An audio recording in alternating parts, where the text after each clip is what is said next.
What's up everyone, my name is Ron from Comics and Stuff, and for this episode we are heading into the Amazing Spider-Man 2 Andrew Garfield Marvel Legends figure. Now it does say the Amazing Spider-Man 2 up there, but we know that these figures came from the No Way Home 3-pack. These are re-releases, albeit with an extra head sculpt, but they're basically re-releases, guys. Now it does come from that 3-pack, but this one has a totally different look to the package than the other two did. The other two pretty much shared the same packaging, and although this one got similarities like the Spider logo, Hasbro logo, Marvel Legends series, and the title right there, there's a whole bunch of other differences. First of all, it says the Amazing Spider-Man 2 instead of No Way Home, and it does offer different artwork than the other packages. This one done in a more movie style kind of format, while the others were more comic booky. The other similarities, of course, is the plastic bubble showing the figure and its accessories, which look pretty dang cool. When we head to the back, there's barcodes, legalities down there, and there's a nice little synopsis to the Amazing Spider-Man and a picture of the Amazing Spider-Man. Different artwork than it was in the front, so I do like that it's different. Marvel Legends series up there. But now that we went through the package and everything, let's open it up and check out the figure. Alright, and here is the Andrew Garfield Amazing Spider-Man 2 action figure outside of his package. He looks good, the accessories look kinda good, and we're gonna get into all of that and everything, but we're first gonna get into his height because he stands a little bit over 6 inches, which is a big substantial difference from the Tom Holland one, but I'm guessing it's just that Andrew Garfield is taller. Now when it comes to accessories, you're gonna have one punching hand, guys. And as you could see, the web work is painted on it. There is nicely painted, not too nice. I spoke too soon. There's a bit of a mistake right there, but it looks okay. And then there's this semi-wall crawling hand. I won't even say this is a wall crawling hand, guys, because it's like open. So, but you only get one of each. You get one punching hand, one slightly open hand, and of course, you got the whipping hands that already on him. But man, I would have liked a pair of each of these hands, you know? So that's a bummer. But what we're really getting for this pack that wasn't included in that 3-pack is, of course, the unmasked head. Now, is it as good as the Tom Holland one? In my personal opinion, it ain't. It ain't. It does look like him. It's just not as close to his likeness as the final suit version. But you guys could see he got some shadow above his eyes, but there's something weird about it. There is some color on his lips.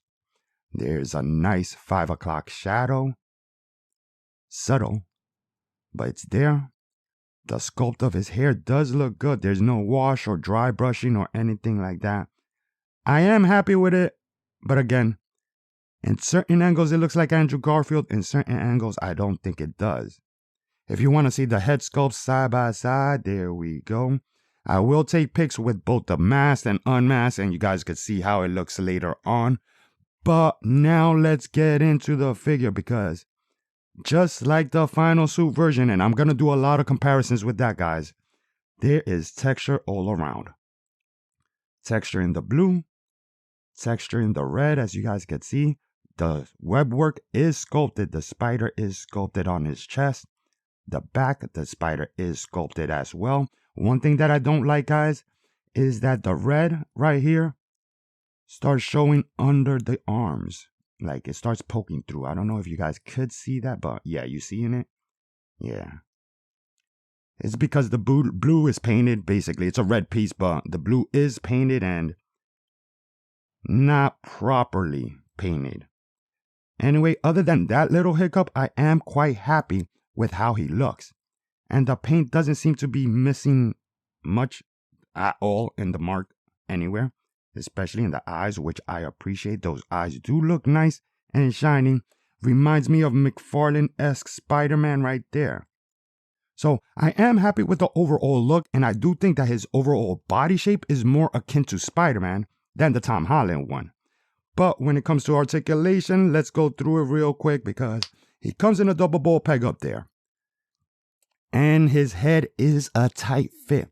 but it allows you to look up that much, down that much. You're gonna get some tilt, and of course you're gonna get your rotation. Now, arms go above T-pose, which I really like.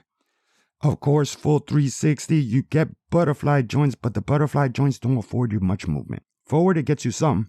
Back, not as much as you would want for a Spider-Man figure, which sucks, but what can you do? You do get a bicep cut, that works. Double jointed pinless elbows, that work as well. Swivel and a hinge on the hands. And the diaphragm cut right here gets you forward. That much, which isn't much at all. Back, it gets you a bit more. You do get tilt, and of course you're gonna get your rotation from there. Now with the reverse ab crunch together, now we're talking. Forward you get a little bit, and back you get what? you get a lot. You get a lot, guys, basically. Now he also comes with drop down hips, just like the Tom Holland final suit version. But this one is a bit tight and doesn't drop down as much as the final suit version. So I don't know what's going on there, but yeah, there is drop down hips. And it affords you to kick forward pretty good. Back, just a tad. It does allow splits that, although I would have liked more, I don't think that's particularly bad for a Spider-Man, and you do get a die cut that works just fine. Double jointed pinless knees that get you that much range. And there is no boot cut, guys, although it looks like there should have been a boot cut. I don't understand why they didn't implement it, but yeah, there's no boot cut there. Ankles, though, get you forward this much, back that much, and you do get your pivot. Now, overall, do I like this better than the Tom Holland version? In my opinion, guys, this is a great Spider-Man, but the Tom Holland one, I think, just beats it by a little bit. Just the head sculpt is just fantastic. Although I do like this one, and I think he's overall, like his overall body shape is more akin to Spider-Man. So anyway, now that we went through the figure and everything, let's see how he compares with other Spider-Man as well as other Marvel Legends. And our first comparison will be with a couple of retro card Spider-Man. Right there on the left is the Black Symbiote Spider-Man, and to the right is the Ben Reilly Spider-Man. Now, I do think he kinda got a comic book look, but not really. His look is more movie-ish, and these Spider-Man are totally comic book-ish. I mean, check out the reds and blues on this Ben Reilly Spider-Man when compared to this, which is more muted. So, do I think this is a particularly good look? Not really. Let's head into the next comparison. In this comparison, we're going to have him next to some Spider-Verse figures. Right there to the right of him is Miles Morales. To the left of him is Spider-Gwen. And all the way to the left is Spider-Ham. Now, it's totally different looks. Yeah, it's totally different looks. But because it is the multiverse and everything, you can make it work. And over here, I got him sized up with a couple of animated series figures. Starting off with Green Goblin right there on the right. Mary Jane to the left of him, and of course they're from that Mary Jane and Green Goblin 2-pack.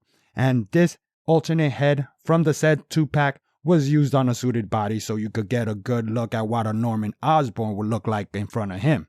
It's not the movie Osborn, but hey, it's an Osborn, guys. Do I think this works?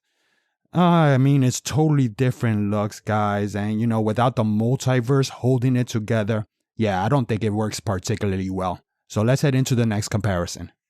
And our final comparison will of course have to be with the Spider-Man No Way Home, Tom Holland, Final Suit, Spider-Man. Here they are side by side with their whole Spider-Man getup all fully on. And here we got them side by side with their alternate heads on, and guys, whether it's masked or unmasked, they look good together.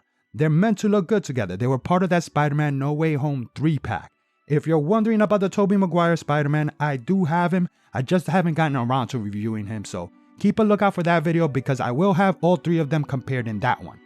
So in conclusion, this is a dang good Spider-Man. I mean, it doesn't pose as well as I would like, but the overall sculpt is there. The paint applications is pretty much spot on, and although it's not my favorite out of the three, that title still goes to the Final Suit version. This is still not a bad Spider-Man. If you guys are interested in it, I will leave a link down in the descriptions. If you guys enjoyed the video, hit the like, comment, and subscribe because all of that stuff helps out the channel. My name is Ron from Comics and Stuff, and I'll check you guys on the next episode. Peace.